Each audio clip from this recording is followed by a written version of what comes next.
ఖమ్మం నగరంలో పారిశుధ్య కార్యక్రమాలు ఘనంగా ప్రారంభమయ్యాయి. ఈ కార్యక్రమాన్ని తుమ్మల యుగేంద్ర ఆధ్వర్యంలో నిర్వహించారు. ఖమ్మం వ్యవసాయ మార్కెట్ చైర్మన్ ఎర్గర్ల హనుమంతరావు, నగర సీనియర్ నాయకులు, కార్యకర్తలు కలిసి పాల్గొన్నారు.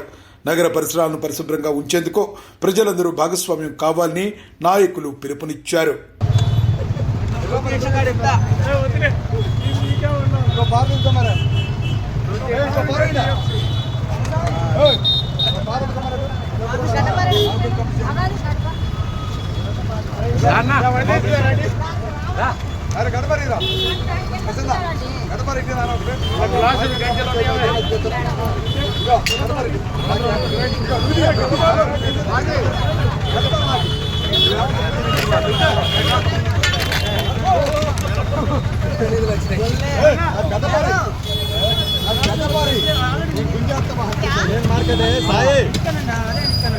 వ్యవసాయం చేసేవాళ్ళు